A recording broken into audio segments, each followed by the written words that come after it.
Hello students, I hope all of you will be very fine. Students, today our subject is software engineering for BCA fifth semester. And so today our the most important topic is write short notes on following software classes, software reengineering, programming language and portability. Okay student ये जो topic है student ये आपके मैं देख रहा हूँ लगातार आपके एग्जाम में स्टूडेंट पूछे जा रहे हैं। तो स्टूडेंट इसको जो है आज हम इन जो हमारे चार ये जो टॉपिक है इसको जो है आज के लेक्चर में हम स्टूडेंट जो है डिस्कस करेंगे। इससे पहले जो है स्टूडेंट हमने 4GL यानी कि फोर्थ जनरेशन लैंग्वेज के बारे में हमने किया डिस्कस, जो कि बहुत ही इंपॉर्टेंट क्वेश्चन था, वो भी आपके एग्जाम में लगातार पूछा जा रहा है। ओके स्टूडेंट्स, तो इसमें स्टूडेंट सबसे पहले हम बात करते हैं सॉफ्टवेयर क्राइसिस की। ओके स्टूडेंट्स, तो software crisis is a term use for the difficulty of writing useful and efficient computer program in the required time. क्या मतलब स्टूडेंट हुआ कि software crisis is a term, software crisis की बात करें कि software crisis is a term, software crisis is a term used for the difficulty of used for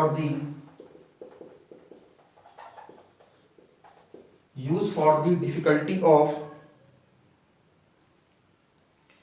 writing useful and writing useful and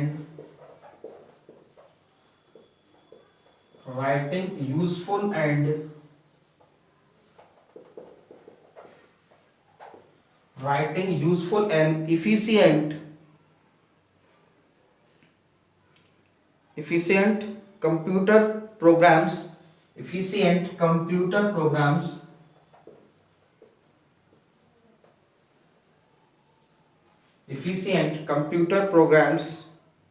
in the required time,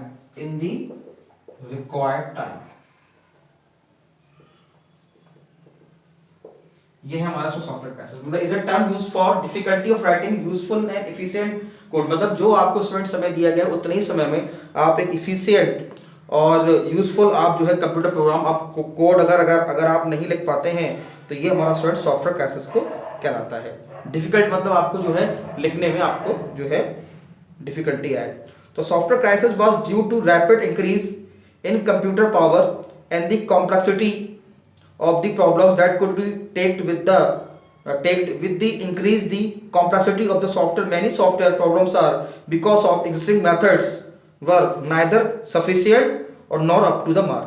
तो student देखिए software crisis का student जो सबसे बड़ा जो main जो student जो कारण है वो स्टूडेंट यही है कि जो इफिशिएंट जो सॉफ्टवेयर है उसे हम जो है एक हम रिक्वायर्ड टाइम में हम नहीं लिख सकते, और जो सॉफ्टवेयर है उसको जो है हम रिक्वायर्ड टाइप पे हम उसको डिलीवर नहीं कर सकते, उसमें उसको हम जो है उसकी हम क्वालिटी को मेंटेन नहीं कर सकते।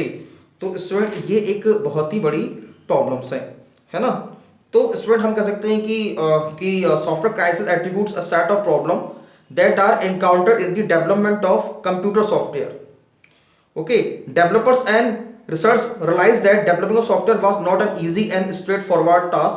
Instead, it required a lot of engineering principle. तो कई सारे स्टूडेंट इंजीनियरिंग प्रिंसिपल चाहिए हमें सॉफ्टवेयर बनाने के लिए। तो हम कह सकते हैं कि स्टूडेंट की कौन कौन से स्टूडेंट्स मतलब कॉजेज हैं। तो one of the most difficulty aspect of developing in getting both customer and the developer to understand the each other view.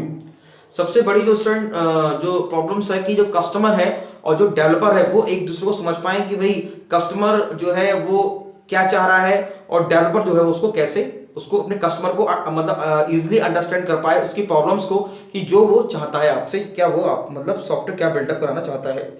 Software takes long time to develop, software जो है बहुत ज्यादा समय लेते हैं डेवलप करने में। Large problem sizes, lack of adequate training in software engineering, no assurance of quality, difficult to monitor and control, difficult to maintain, increasing skills shortage and low productivity improvements। तो सर ये सारे मतलब वो problems हैं जो हमें मतलब जो है हमें फेस करनी पड़ती हैं, ठीक है ना। और भी स्टूडेंट बहुत सारे रीजन है हमारे, क्योंकि हम कह सकते कि software industry a number of large size projects failed called software run away because following. जो बड़े प्रोजेक्ट होते हैं वो फेल क्यों होते हैं, उसके उसके उसके पीछे भी स्टूडेंट एक रीजन है कि development team existing the budget, भाई बजट जो है वो ठीक नहीं है, late delivery of software, software का जो टाइम है वो उनकी कॉस्ट एस्टिमेशन है, टाइम एस्टिमेशन है वो ठीक नहीं है, पुअर क्वालिटी है, user requirement not completely supported, user की जो रिक्वायरमेंट है उसको सपोर्ट नहीं किया गया है by the software, user requirement not complete supported by the software, not always easy to use, can not transfer to another machine easily, और मतलब मशीन इंडिपेंडेंट नहीं है कि मतलब दूसरी मशीन पर ट्रांसफर नहीं कर सकते, एक ही जो है मशीन उस पर ही चलेगा, unreliable software, difficult maintenance, high optimistic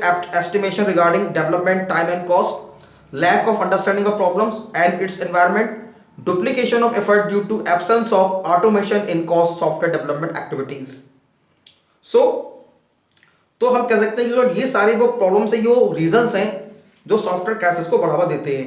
तो हम कह सकते हैं crisis is defined a term, A turning point two course of anything और crucial time, stage or event, yet in terms of overall software quality and speed with the which computer based system product are developed, there is no turning point to time, only show changing and punctuated by explosive technologies. तो उसमें देखिए technology जो है वो change हो रही है, software काफ़ी एक्सपेंसिव हो गए हैं, सॉफ्टवेयर जो है वो लेट हो रहे हैं, डिलीवर कॉस्टली है, अनरिलायबल है, problem of change of rework. तो स्टूडेंट ये सारी प्रॉब्लम्स हैं जो हम सॉफ्टवेयर क्राइसिस में हम फेस करते हैं. ठीक है, तो software crisis due to rapid increase computer power, जैसे स्टूडेंट भी मैंने आपको बताया the cause of software crisis.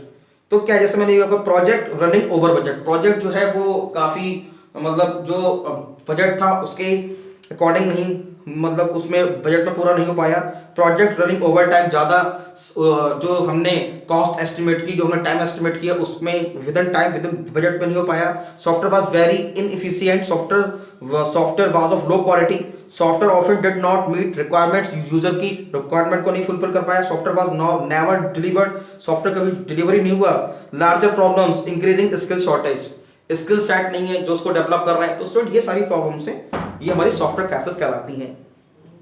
Okay students, तो इसमें स्टूडेंट जो है अगला है हमारा सॉफ्टवेयर रीइंजीनियरिंग. तो software in reengineering process system में बी रीडॉक्यूमेंटेड और reconstructed, it may be translated to more modern programming language. जैसे हम उसको जब दोबारा सिस्टम स्टूडेंट डेवलप करते हैं तो कहने मतलब system specification, design and new system. तो कह सकते हैं it may be translated to more modern programming language implemented on, हाँ स्टूडेंट, तो इट मे बी ट्रांसलेटेड और more modern programming language implemented on existing hardware technology. Software reengineering allow us to translate source code to a new. तो मतलब जो software री engineering है तो student ये हमें क्या करता है कि जो हमारा सोर्स कोड है उसको नए जो है हम उसको नए तरीके से हम उसको नई लैंग्वेज में बनाते हैं, उसको रीस्ट्रक्चर करते हैं, ओल्ड कोड को जो है हम हटाते हैं, माइग्रेट टू न्यू प्लेटफॉर्म, नए प्लेटफॉर्म पर बनाते हैं, capture and then graphically displayed design information and redocumented poorly documented system. जो पुअरली डॉक्यूमेंट होता है उसको हम नई तरीके से डॉक्यूमेंट करते हैं. The cost of reengineering depend on the extent of work that is carried out. तो existing software understanding and transformation, reengineering system.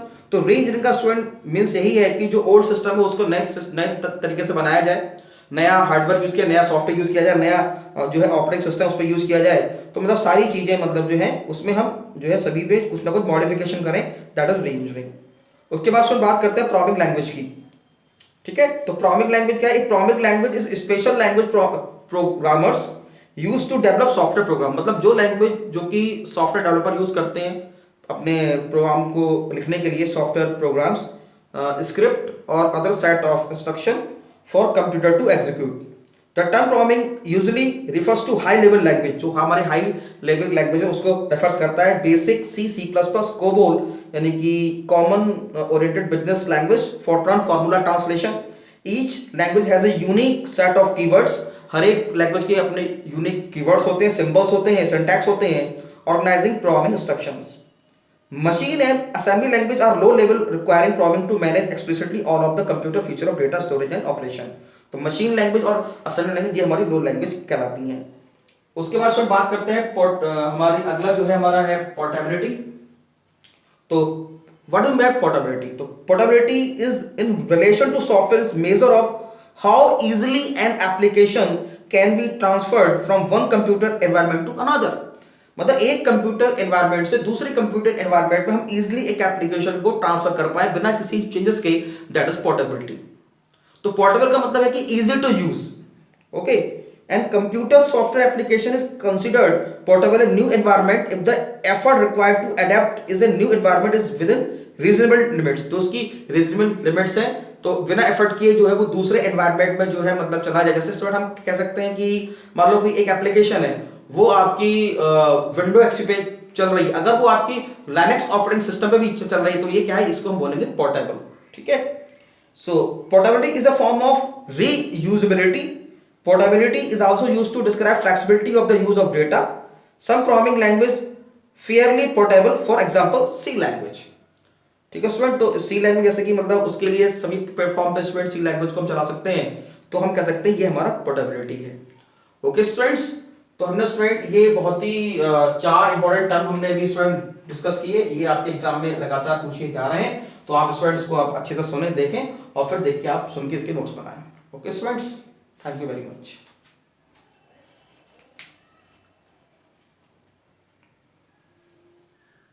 एक मिनट स्टूडेंट्स, इसमें स्टूडेंट सॉफ्टवेयर री-इंजीनियरिंग हमारा इसमें स्टूडेंट जो है डिस्कस करने को शायद थोड़ा छूट गया था, इसको स्टूडेंट हम दोबारा से डिस्कस कर लेते हैं थोड़ा सा। जैसे स्टूडेंट सॉफ्टवेयर री-इंजीनियरिंग में था कि इन री-इंजीनियरिंग प्रोसेस सिस्टम में बी रीडॉक्यूमेंटेड और रीस्ट्रक्चर्ड। मतलब सिस्टम जो है हमारा स्टूडेंट को हमारा रीडॉक्यूमेंट कराया जाता है, रीस्ट्रक्चर कराया जाता है, and it may be translated to more modern programming language. और जो हमारी मॉडर्न प्रोग्रामिंग लैंग्वेज, जैसे स्टूडेंट आज की डेट में पाइथन का भी यूज कर रहे हैं, पीएचपी का भी यूज कर रहे हैं और भी स्टूडेंट कई सारी स्टूडेंट और लैंग्वेज है जिनका हम यूज कर रहे हैं। तो स्टूडेंट मॉडर्न लैंग्वेज में सॉफ्टवेयर को बनाना, जो हमारा एग्जिस्टिंग सॉफ्टवेयर है, नई हार्डवेयर को यूज करना, नई सॉफ्टवेयर को यूज करना, उसको जो है allow us to translate source code into new language, नए लैंग्वेज में उसको जो है ट्रांसलेट करना। तो रीस्ट्रक्चर ओल्ड कोड, जो ओल्ड कोड है उसको रीस्ट्रक्चर करना, माइग्रेट टू न्यू प्लेटफॉर्म, नए प्लेटफॉर्म पे उसको बनाना, capture and then graphically display design information and redocument poorly document system. जो पुअरली डॉक्यूमेंट है उसको नए डॉक्यूमेंट में बनाना। ये स्टूडेंट जो है थोड़ा छूट गया था स्टूडेंट, तो इसीलिए मैंने उसको दोबारा से एक्सप्लेन किया, ठीक है स्टूडेंट। तो ये हमारा जो है सॉफ्टवेयर री-इंजीनियरिंग कहलाता है, ठीक है स्टूडेंट। तो ये बहुत ही इंपॉर्टेंट टॉपिक हमने कंप्लीट किया, software crisis, software reengineering, programming language, portability, ठीक है स्टूडेंट। तो आप इसको देखें, फिर देख के इसके नोट्स बनाएं। Thank you very much.